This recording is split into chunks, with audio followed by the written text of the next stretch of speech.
డబ్బు, అనారోగ్యం, ఉద్యోగం, వ్యాపారం అప్పులతో బాధపడుతున్నారా? వెంటనే జేకేఆర్ గురువు గారికి కాల్ చేసి అపాయింట్మెంట్ తీసుకోండి. బేబీ బూమర్స్, సైలెంట్ జనరేషన్, అసలు ఏంటి వాడు జనరేషన్ గ్యాప్ అంటే ఏంటి అసలు? 1925 నుంచి 1945 వరకు సాంప్రదాయక తరంగా చెప్పుకున్నారు. ఒక న్యాయబద్ధమైనటువంటి ధర్మబద్ధమైనటువంటి ఒక జీవితాన్ని గడిపిన తరం అది. తర్వాత మళ్ళీ 1945 నుంచి తీసుకుంటే 1960 వరకు బేబీ బూమర్స్ అన్నారు. బేబీ బూమర్స్ వాళ్ళు ఏంటంటే ఆ సాంప్రదాయకమైనటువంటి తరంలో ఉన్న పెద్ద మనుషులు ఎవరైతే వాళ్ళ పేరెంట్స్, గ్రాండ్ పేరెంట్స్ ఉన్నారో ఆ మార్పులకు అనుగుణంగా జీవించిన వాళ్ళు 60 నుంచి 64 అట్లా తీసుకోవచ్చు. అక్కడి నుంచి 1980 వరకు తీసుకుంటే మనం జనరేషన్ ఎక్స్ అన్నారు. ఈ జనరేషన్ ఎక్స్ అని అంటే అలా వస్తే బాగుండు, ఇలా వస్తే బాగుండు, టెక్నికల్ మార్పుల కోసం వాళ్ళు ఎదురు చూస్తూ ఉన్నారు. అంటే అభివృద్ధి చెందుతున్నటువంటి టెక్నికల్ డెవలప్మెంట్స్ని కానీ చూస్తూ పెరిగినటువంటి జనరేషన్ ఎవరైతే ఉన్నారో వాళ్ళని జనరేషన్ ఎక్స్ అని అన్నారు. 1918 నుంచి 1996 వరకు మిలేనియల్స్ అన్నారు. ప్రతి ఒక్క టెక్నికల్ డెవలప్మెంట్ స్టార్టింగ్ స్టేజ్ని చూసినటువంటి తరం. 1990 నుంచి 2012 వరకు పుట్టిన కిడ్స్ ఎవరైతే ఉన్నారో వాళ్ళని జనరేషన్ జెడ్ అన్నారు. జెన్ జీ అని కూడా అంటున్నారు. జెన్ జీ డెవలప్మెంట్ మొదటి నుంచి చూస్తూ వచ్చినటువంటి జనరేషన్కి పుట్టిన ఈ జెన్ జీ వాళ్ళు అందులోనే పుట్టడం వల్ల దీని ప్రభావం చాలా అంటే చాలా ఎక్కువగా పడింది. 2013 నుంచి 2025 అంటే ఇప్పుడు కమింగ్ 2 monthsలో రాబోతుంది. మనం 100 years డాటా తీసుకున్నాం. కానీ ఆల్ఫా కిడ్స్ అన్నారు. ఆల్ఫా ఇంకా వీళ్ళకి ఇంకేం చెప్పాలి చెప్పండి? ఏం చెప్పలేము, ఇంకేం లేదు. ఇంకా నెక్స్ట్ ఇవన్నీ ఇంకా వాళ్ళవే. తరాల యొక్క ప్రభావాలు కానీ దీనివల్ల ఏమైనా సమస్యలు ఉంటాయా? సామాజికమైన మార్పులు ప్రజల్లో ఎటువంటి ప్రభావాన్ని చూపిస్తున్నాయి?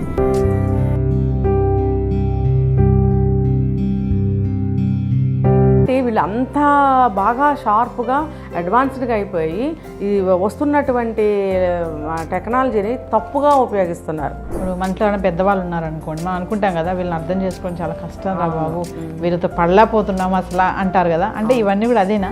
కాలమాన పరిస్థితుల ప్రకారం మనిషి మారాలి.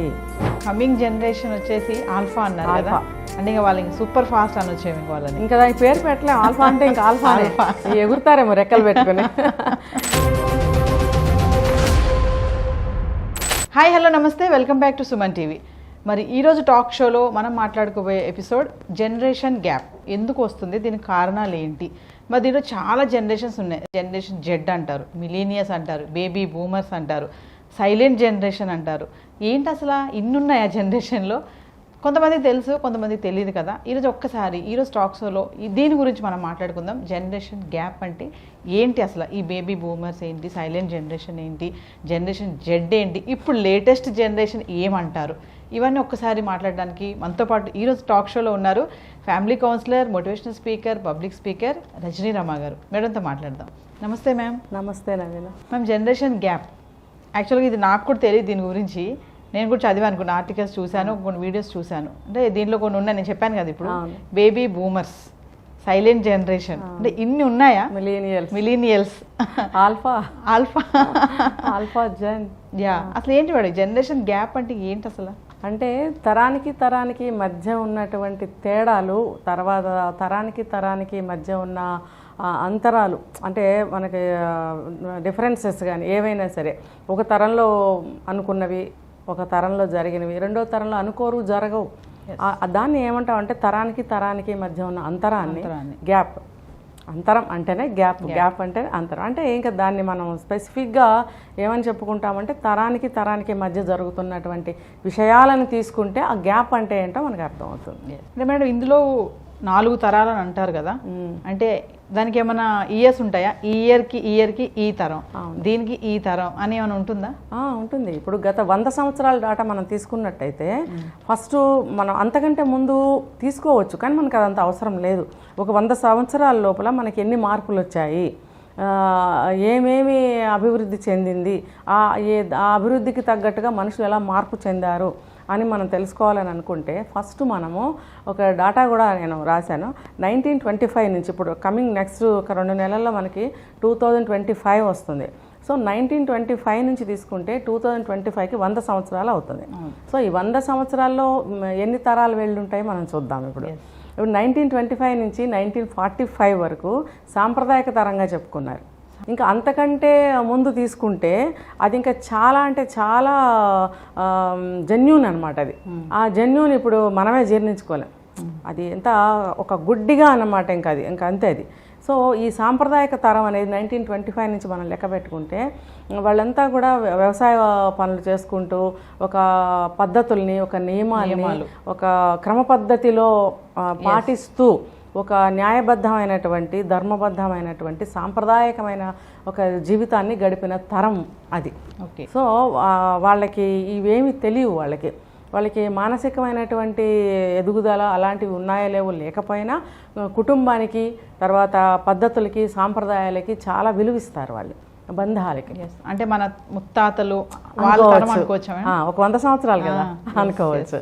సో అది అప్పుడు పుట్టి పెరిగిన మనుషులందరూ కూడా సాంప్రదాయకమైనటువంటి తరానికి చెందిన వాళ్ళు. తర్వాత మళ్ళీ 1945 నుంచి తీసుకుంటే 1960 వరకు బేబీ బూమర్స్ అన్నారు.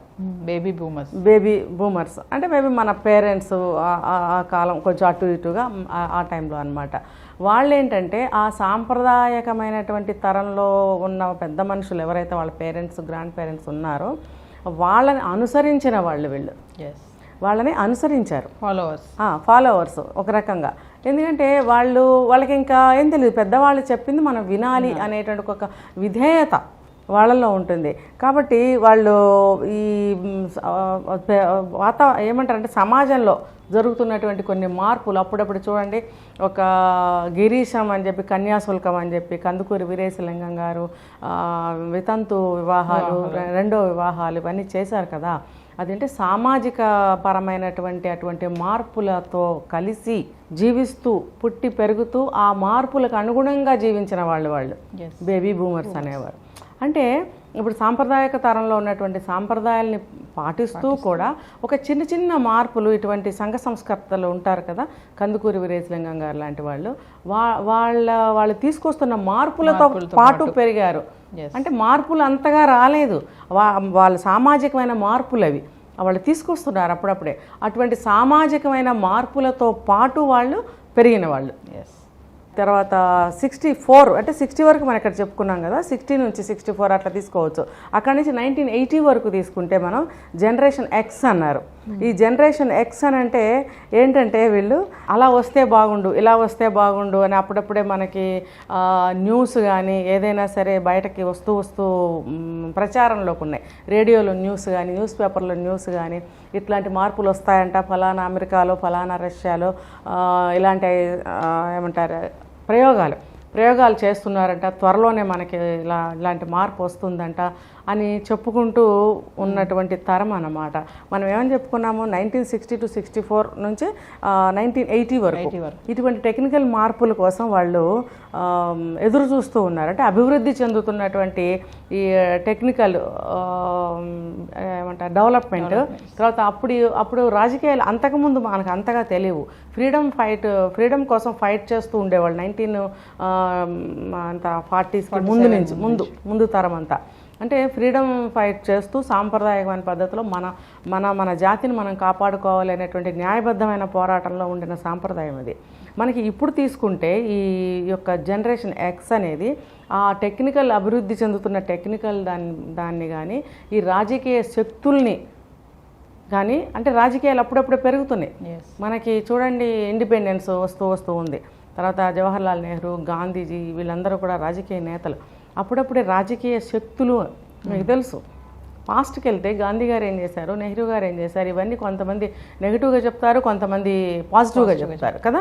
సో ఆ రాజకీయ శక్తుల యొక్క ప్రభావాన్ని కానీ, ఆ టెక్నికల్ డెవలప్మెంట్స్ని కానీ చూస్తూ పెరిగినటువంటి జనరేషన్ ఎవరైతే ఉన్నారో వాళ్ళని జనరేషన్ ఎక్స్ అని అన్నారు. అంటే ఒక జనరేషన్కి మార్పులు చూడండి. నేను అందుకే పర్టికులర్గా ఎక్కడా మిస్ అవ్వకూడదని నోట్ చేసి చెప్తున్నాను. ఇంకా తర్వాత ఏమైందంటే 1980 వరకు ఇది చెప్పాము. 1918 నుంచి 1996 వరకు మిలేనియల్స్ అన్నారు. ఎందుకంటే వాళ్ళకి అప్పటి నుంచే టెక్నికల్ డెవలప్మెంట్ బాగా ఎక్కువగా డెవలప్ అవుతున్న రోజులు అవి. అంటే ప్రతి ఒక్క టెక్నికల్ డెవలప్మెంట్ స్టార్టింగ్ స్టేజ్ని చూసినటువంటి తరం. ప్రతి ఒక్క టెక్నికల్ డెవలప్మెంట్ని స్టార్టింగ్ స్టేజ్లో చూసినటువంటి తరం అని పర్టికులర్గా చెప్తున్నా. వాళ్ళని మిలేనియల్స్ అంటారు. వాళ్ళు చూడండి, వీడియో గేమ్స్ కానీ, తర్వాత ఈ అప్పుడప్పుడే వస్తున్న ఫోన్లు కానీ, తర్వాత లైట్ వెయిట్ ల్యాప్టాప్స్ కానీ, వీడియో గేమ్స్ కానీ, ఇటువంటివి అప్పుడప్పుడే వస్తూ ఉన్నాయన్నమాట. ఇటువంటి డెవలప్మెంట్స్ అన్నీ బాగా చూసిన తరం. అంటే వాళ్ళు బాగా నేర్చుకున్నారు. అంతకుముందు వాళ్ళు ఎదురు చూశారు, పెద్దగా అంతగా ఏమీ లేవు. అంతకుముందు ఏదో ఒక క్యాలిక్యులేటర్ లాంటిది ఏమన్నా ఉండేది, ఈమెయిల్స్ లాంటివి ఉండేవి. కానీ ఈ మిలేనియల్స్ వచ్చేటప్పటికి ఏమైందంటే ఇంకా బాగా పెరిగాయి. వీడియోస్ కానీ, ఫొటోస్ కానీ, తర్వాత ల్యాప్టాప్స్ కానీ, ఇంకా చాలా చాలా చాలా మనకు తెలుసు. ఇవన్నీ డెవలప్ ఎప్పుడైతే స్టార్ట్ అయ్యి గత 20 సంవత్సరాల నుంచి ఎప్పుడైతే స్టార్ట్ అయిపోయాయో అప్పటి నుంచి డెవలప్మెంట్ని బాగా చూసిన మొదటి తరం ఎవరయ్యా అంటే ఈ 80s వరకు చెప్పుకున్నాం కదా. ఇక్కడ 1980 నుంచి 96 వరకు ఉన్న జనరేషన్ ఈ మిలేనియల్స్, వీళ్ళు బాగా చూశారు. తర్వాత ఏంటంటే జనరేషన్ జెన్ అన్నారు. 1990 నుంచి 2012 వరకు పుట్టిన కిడ్స్ ఎవరైతే ఉన్నారో వాళ్ళని జనరేషన్ జెన్ అంటే జనరేషన్ జెడ్ అన్నారు. జెన్ జీ అని కూడా అంటున్నారు. వీళ్ళు ఏంటంటే మిలేనియల్స్ వాళ్ళ సంతానం ఎక్కువ శాతం ఇందులో ఉన్నారు. కొంతమంది మిలేనియల్స్కి ముందు వాళ్ళకి పుట్టిన వాళ్ళు కూడా ఉండొచ్చు. అది అందుగురించి ఎక్కువ శాతం మిలేనియల్స్కి పుట్టినటువంటి సంతానం వీళ్ళు జెన్జీ అనేవాళ్ళు. సో వీళ్ళేంటి, ఈ మిలీనియల్స్ వాళ్ళ యొక్క ప్రభావం ఈ జెన్జీ మీద ఎక్కువగా పడింది. ఎందుకంటే అది డెవలప్మెంట్ మొదటి నుంచి చూస్తూ వచ్చినటువంటి జనరేషన్కి పుట్టిన ఈ పిల్లలు జెన్జీ వాళ్ళు, ఇంకా వాళ్ళు ఆల్మోస్ట్ అందులోనే పుట్టారు కదా. ఇంకా వాళ్ళు స్టార్ట్ అయినప్పటి నుంచి చూసిన వాళ్ళు, వీళ్ళు అందులోనే పుట్టారు. అందులోనే పుట్టడం వల్ల దీని ప్రభావం చాలా అంటే చాలా ఎక్కువగా పడింది. ఎలా అంటే ప్రతి ఒక్కటి ఆన్లైన్ తీసుకోండి, ప్రతి ఒక్కటి గాడ్జెట్స్, ఎలక్ట్రానిక్ గాడ్జెట్స్, ప్రతిదీ ఆటోమేటిక్. ఇప్పుడు ఏఐ తీసుకోండి, చాట్ జీపీటీలు కానీ, ఇంకా గూగుల్స్ అని, తర్వాత రకరకాల అన్నీ వచ్చేసాయి కదా. ఇప్పుడు వాళ్ళు స్టార్టింగ్ స్టేజ్లో చూసిన తల్లిదండ్రులు అయితే వీళ్ళు అందులోనే పుట్టి పెరిగిన పిల్లలు వీళ్ళు. మరి ఇంకా ఆ మిలీనియల్స్ వాళ్ళ యొక్క మైండ్ సెట్ ఎలా ఉంటుంది, వాళ్ళు ప్రతిదీ కూడా నిమిషాల మీద వాళ్ళు చేసేయగలుగుతారు. ఏదైనా సరే నిమిషం ఆలస్యం లేకుండా ఆ గాడ్జెట్స్ని యూజ్ చేయటమే కానీ, తర్వాత దాంట్లో వాళ్ళు వర్క్ చేయటమే కానీ, అందులోనే ప్రతి ఒక్కటి ఇంకా దాంతోనే వాళ్ళు లైఫ్ చేయటం అనేది జరిగింది. కాబట్టి ఆ యొక్క ప్రభావం ఈ యొక్క జెన్ జీ మీద కంప్లీట్గా పడింది. సో ఇక్కడ వీళ్ళకి గోల్డ్ స్పూన్ నోట్లో పెట్టుకుని అంటారు కదా, అలా వీళ్ళు టెక్నాలజీని నోట్లో పెట్టుకుని పుట్టేశారు. కాబట్టి ఆ మిలీనియల్స్ వాళ్ళ యొక్క ప్రభావం వీళ్ళ మీద చాలా అంటే కంప్లీట్గా పడిపోయింది. ఇంకా నెక్స్ట్ ఏంటంటే ఈ 2012 వరకు అని చెప్పుకున్నాం కదా, 2013 నుంచి 2025 అంటే ఇప్పుడు కమింగ్ 2 monthsలో రాబోతుంది. మనం 100 years డాటా తీసుకున్నాం. 2025 వరకు, రేపు ఈ 2-3 నెలలు పుట్టబోయే వాళ్ళు కూడా ఈ 13 నుంచి 2025 వరకు ఉన్న వాళ్ళని ఆల్ఫా కిడ్స్ అన్నారు. ఆల్ఫా ఇంకా వీళ్ళకి ఇంకేం చెప్పాలి చెప్పండి? ఏం చెప్పలేము, ఇంకేం లేదు. ఇంకా నెక్స్ట్ ఇవన్నీ ఇంకా వాళ్ళవే. ఇప్పుడు సిరి అని చెప్పి, అలెక్సా అని చెప్పి, గూగుల్ అని చెప్పి, ఏవైతే వాయిస్ అసిస్ట్స్ ఉన్నారు కదా, అసిస్టెంట్స్, ఈ వీళ్ళని బాగా యూజ్ చేసేసుకుంటున్నారు. అఫ్కోర్స్ బ్యాక్ జనరేషన్ వాళ్ళు కూడా నేర్చుకుంటున్నారు అనుకోండి, నేర్చుకోవడం వేరు, అందులో పుట్టడం వేరు. ఇటువంటి టెక్నాలజీని మొత్తాన్ని కూడా ఇంకా అడ్వాన్స్డ్ టెక్నాలజీని వాళ్ళు పుట్టుకతోనే అవపోసన పట్టేసి శుభ్రంగా అవి నేర్చేసుకుని ముందుకు వెళ్తున్నారు. అంటే టెక్నాలజీ పరంగా ఇప్పుడు మనం ఇదంతా చెప్పుకున్నది. సో ఈ జనరేషన్కి డెవలప్మెంట్ అనేది ఈ రకంగా జరిగింది. మరి దీని ఇంపాక్ట్స్ ఎలా ఉంటాయి మేడం? ఈ తరాల యొక్క ప్రభావాలు కానీ దీనివల్ల ఏమైనా సమస్యలు ఉంటాయా? సమస్యలు మరి మనం చూస్తున్నాంగా ఇప్పుడు. దీని ప్రభావం మిలేనియల్స్ అని చెప్పుకున్నాం మనము, 80s నుంచి 96 వరకు అట్లా పుట్టిన వాళ్ళు. మరి వాళ్ళు అన్నీ అందులోనే పుట్టి పెరిగారు, మొదటి నుంచి ఆ డెవలప్మెంట్ చూస్తూ వచ్చారు ఈ మిలేనియల్స్. వాళ్ళకి పుట్టిన వాళ్ళు ఈ జనరేషన్ జెడ్ అని చెప్పుకున్నాం, జెన్ జీ వాళ్ళు. ఈ జెన్ జీ వాళ్ళు ఏంటంటే 25 years ఏజ్లో ఇప్పుడు ఉన్నారు. ప్రజెంట్ ఒక 1 year అటు ఇటుగా ఉన్న వాళ్ళు ఎవరయ్యా అంటే జెన్ జీ వాళ్ళు ఉన్నారు. వీళ్ళ ద్వారానే ఏదైనా ఇప్పుడు సమాజంలో జరుగుతుంది. మిలేనియల్స్ కొంత బేబీ బూమర్స్ యొక్క జనరేషన్ ఎక్స్ యొక్క ప్రభావంతో పెరిగిన వాళ్ళు కొంచెం పాక్షికంగా టెక్నాలజీని మొదటి నుంచి చూశారని చెప్పుకున్నామే కానీ కొంచెం వాళ్ళకి సాంప్రదాయం లేదు అని మనం చెప్పుకోలేదు. అంటే జనరేషన్ ఎక్స్ వాళ్ళది బేబీ బూమర్స్ యొక్క సాంప్రదాయాన్ని కొద్దిగా అంత అలవాటు చేసుకున్న వాళ్ళు ఎవరయ్యా అంటే మిలేనియల్స్ కదా. కానీ టెక్నాలజీ ముందు నుంచి చూసిన వాళ్ళు కాబట్టి వాళ్ళు పిల్లలకి ఆబ్వియస్లీ ఏం నేర్పిస్తారు, టెక్నాలజీ పరంగానే ముందుకెళ్ళమని నేర్పిస్తారు. ప్రతి దానికి తగ్గట్టు ఇప్పుడు చూడండి, కంప్యూటర్ డిజైన్స్, బట్టల మీద కంప్యూటర్ డిజైన్స్, ఒక ఏది తీసుకున్నా సరే ప్రతిదీ కంప్యూటరైజ్డే కదా, ప్రతిదీ కంప్యూటరైజ్డే. సో వాళ్ళు పిల్లల్ని అదే ఎంకరేజ్ చేస్తారు కదా. ఎంకరేజ్ చేస్తారు అనేదే కంటే ఇప్పుడు వాళ్ళు అందులోనే పుట్టి పెరిగారు జెన్జీ వాళ్ళు. మిలేనియల్స్ అందులోనే వర్క్ చేస్తూ అవి చూస్తూ ఆ డెవలప్మెంట్ని ముందు నుంచి అలవాటు చేసుకుని లైఫ్లో ఒక పార్ట్గా చేసేసుకుని ఒక అలవాటుగా ముందుకు వెళ్ళిపోతున్నారు. వాళ్ళకి పుట్టిన పిల్లలు అందులోనే పుట్టి పెరిగా మళ్ళీ రిపీట్ చేస్తున్నారు దీన్ని చూడండి, క్యాచ్ చేయాలని. కాబట్టి వీళ్ళు బాగా ఈ 2 జనరేషన్స్కి బాగా ఉన్నాయి. నెక్స్ట్ జనరేషన్ ఇంకా మనం మాట్లాడుకోవాల్సిన అవసరం కూడా లేదు, అది మనం చూసినా చూడకపోయింది. ఈ రెండింటి మీద ఎక్కువ మిడిల్ ఆఫ్ ద అంటారు కదా, సెంటర్ పాయింట్ మీద బాగా ఎక్కువగా ప్రభావం పడింది అనమాట. ఈ యొక్క టెక్నికల్ కానీ ఇంకోటి కానీ సామాజికమైన మార్పులు కూడా మనం చాలా చూస్తున్నాం. ఇప్పుడు రాజకీయాలే కానీ ఇంకా మనం అంటే ప్రతిదానికి 2 అంటారేమో, జనం ఎక్కువగా ఎఫెక్ట్ అయ్యేది 2, ఒక సినిమా ప్రభావం, రాజకీయ ప్రభావం. ఈ రెండిటి వల్ల కూడా ప్రపంచం ఎటు వెళ్తుంది, సామాజికమైన మార్పులు ఎలా వస్తున్నాయి, ఆ సామాజికమైన మార్పులు ప్రజల్లో ఎటువంటి ప్రభావాన్ని చూపిస్తున్నాయి. ఇప్పుడు సినిమాగా తీసుకోవట్లేదండి, అది ఇంప్లిమెంట్ చేస్తే ఎలా ఉంటుంది. ఇప్పుడు మనం ఒకటి చెప్పుకున్నాం, ఒక ఆర్మీ వ్యక్తి దాంట్లో సీరియల్లో చూసి ఎలా మర్డర్ చేయాలని చెప్పి భార్యని చంపాడని. అంటే ఇది చూసి నేర్చుకోవడమే కదా, ఒక సినిమా ద్వారానే, ఒక సీరియల్ ద్వారానే కదా నేర్చుకుంటున్నారు. అంటే ఇది మంచా చెడా అనేది వాళ్ళకి అవసరం లేదు, రెడీమేడ్గా వీళ్ళకి అన్నీ రెడీ చేసి పెడుతున్నారు. ఇప్పుడు ఆర్టిఫిషియల్ ఇంటెలిజెన్స్ కమింగ్ డేస్లో ఇంకా బాగా పాతుకుపోతుంది, ఇంకా దాని మీద డిపెండ్ అయి ఉంటారు. ఇంకా చూడండి, మనం ChatGPT ఓపెన్ చేస్తే మనిషిలాగానే చక్కగా చెప్తున్నాడు, మొత్తం ఇన్ఫర్మేషన్ వచ్చేస్తుంది. మీరు ఏ లాంగ్వేజ్లో అడిగినా సరే నాకు ఈ లాంగ్వేజ్లో కావాలి చెప్పండి అని మనం అనక్కర్లేదు. మనం ఒక తమిళ్లో అడిగామనుకోండి, మాకు ఇంత టాపిక్ వేణు పేసరం గారు మనం అడిగామనంటే వాడు ఖచ్చితంగా తమిళ్లో చెప్పేస్తాడు. మరి మనం హిందీలో అడిగితే హిందీలో చెప్తాడు, తెలుగులో అడిగితే తెలుగులో చెప్తాడు. చెప్పినప్పుడు ఆర్టిఫిషియల్ ఇంటెలిజెన్స్ ఎంత డెవలప్ అయిందో చూడండి, దాన్ని అలాగే యూజ్ చేసుకుంటారే తప్ప బ్రెయిన్ని ఎవరు ఉపయోగించే పరిస్థితి రాదు. మరి అలాంటప్పుడు రెడీమేడ్గా టిప్స్ అన్నీ మనకి యూట్యూబ్లో కానీ, సినిమాల్లో కానీ, టీవీ సీరియల్లో కానీ చూపించేస్తుంటే అది వాడేసుకుంటున్నారు వాళ్ళు. మరి ఆ ప్రభావం మీరు అడిగినట్టు ఎలా పడింది, ఎలా పడుతుంది నెక్స్ట్ మనం ప్రత్యేకంగా చెప్పుకోకర్లేదు. ఇప్పుడు ఈ సినిమాలు కూడా చూడండి, యానిమేషన్తో ఎక్కువ తీస్తున్నారు. ఇప్పుడు పాత రోజుల్లో 100 సంవత్సరాల ఫిల్మ్ ఇండస్ట్రీ అని చెప్తున్నారు. 100 సంవత్సరాల క్రితం ఎటువంటి టెక్నాలజీని ఉపయోగించి ఒక కీలుగుర్రం సినిమా తీసుకుంటే నాకు తెలియదు, మేము పుట్టలేదు, బట్ ఈ మధ్య చూస్తున్నాం, దాని గురించి తెలుసుకుంటున్నాము. ఆ సినిమాలో ఒక గుర్రం ఆకాశంలో ఎగురుతుందండి. అది ఎంత బాగా చూపించారంటే ఈ రోజుల్లో ఈ యానిమేషన్ ఉపయోగించి కానీ ఇంకో టెక్నాలజీ ఉపయోగించి కానీ చూపించడంలో గొప్ప లేదు. మరి ఆ రోజుల్లో ఎటువంటి టెక్నాలజీ ఉపయోగించి ఒక గుర్రాన్ని పైకి ఎగరడము, దాని మీద ఇద్దరు కూర్చుని వెళ్ళడము, నట్టు కీస్ ఇలాంటివి వెళ్ళడము, ఇలాంటి పక్కకి వెళ్ళడం, ఇవన్నీ చూపించారు. మరి ఇప్పుడు ఈ రోజుల్లో చూపిస్తున్నటువంటి ఈ టెక్నాలజీని ఉపయోగించి చూపిస్తున్నటువంటి ఒక మూవీ కానీ ఒక విషయం కానీ ఎలా తీసుకుంటున్నారు ప్రజలు? ఇప్పుడు ఆ రోజుల్లో అటువంటి టెక్నాలజీ చూపించినప్పుడు సినిమా వాళ్ళనే తీసుకుందాం, దాన్ని ఉపయోగించి ఇంకొంచెం డెవలప్మెంట్గా, ఇంకొంచెం మంచిగా అడ్వాన్స్గా ఎలా తీయచ్చు అని ఆలోచించారే కదా.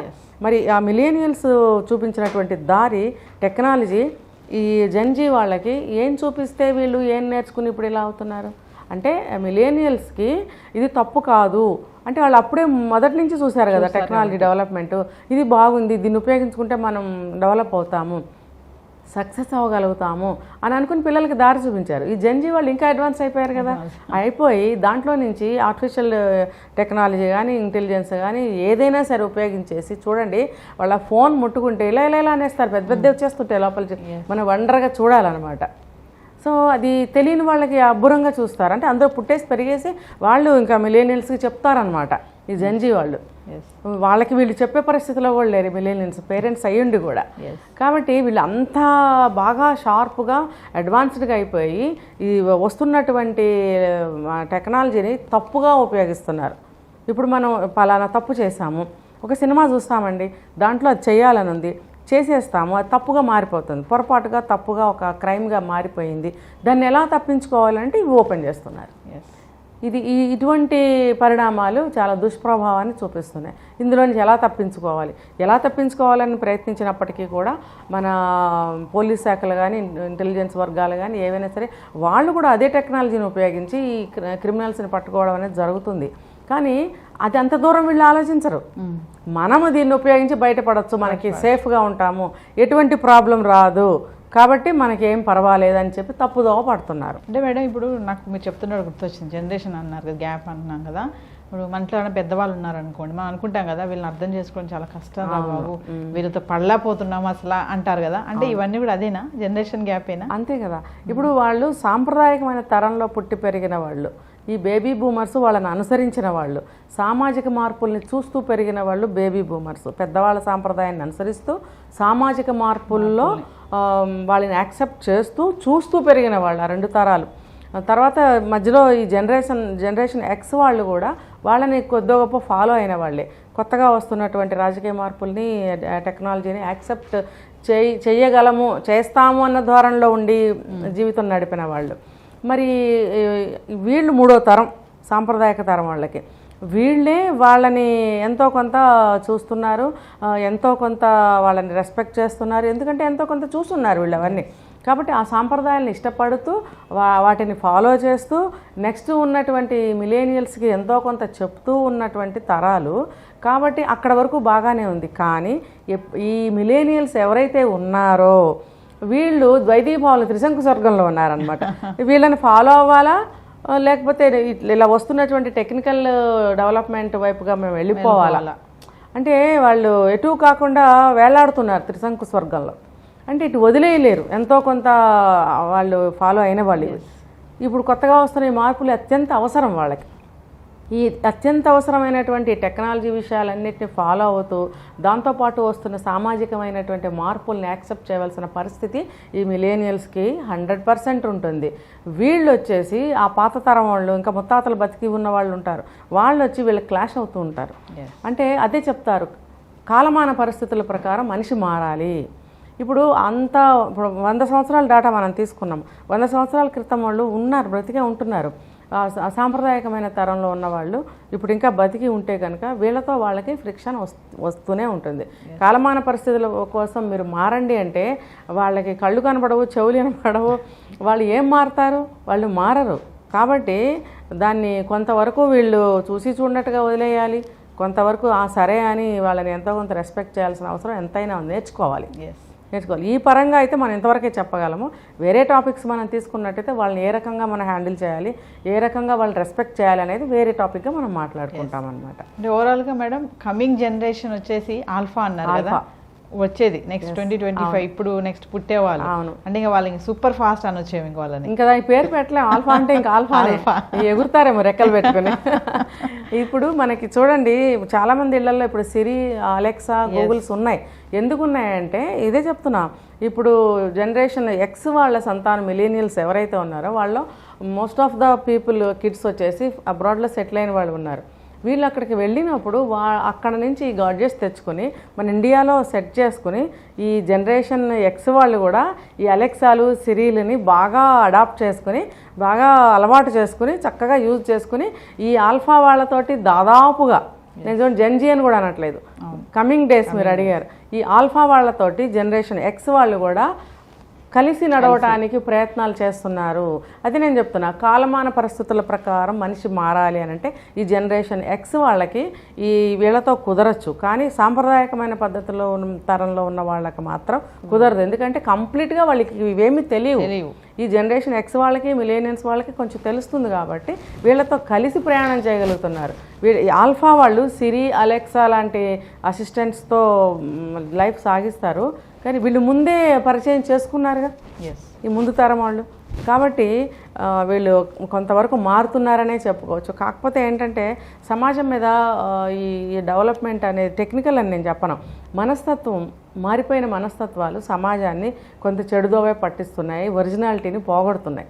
ఇప్పుడు చూడండి, మనకు ఈ లివింగ్ రిలేషన్షిప్ అని, డేటింగ్లని, ఇవన్నీ ఆ పరిణామాలే కదా. ఏదైనా సరే ఒక డెవలప్మెంట్ అనేది ఏదొచ్చినా సరే టెక్నికల్గా కానీ ఎలా అయినా ఒక మంచికే తీసుకోండి. సమాజం ఇప్పుడు చూడండి, యూత్ జెన్జీ మీదే ఆధారపడింది ఏదైనా సరే.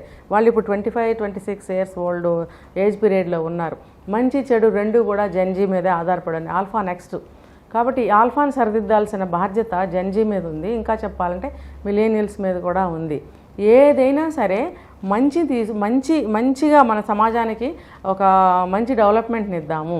మనం కూడా మన సాంప్రదాయాన్ని, మన దేశ యొక్క సంస్కృతిని పాడు చేయకుండా, చాలామందికి ఈ రోజుల్లో కూడా ఇండియా అంటే చాలా పవిత్రమైన భావం ఉంది కాబట్టి మనం ఆ భావాన్ని తీసేయకూడదు అనే అభిప్రాయంలో వీళ్ళు ఉండాలని మనం కోరుకుందాం. బాగుంది madam. Generation gap, baby boomer, silent generation Z, అవును, కమింగ్ వచ్చేదేమో ఆల్ఫా అన్నారు కదా, ఇంకా సూపర్ ఫాస్ట్ అన్నమాట. మీరు అన్నట్టుగా నిజంగానే ఎగురుతారేమో వాళ్ళు, చూడాలి.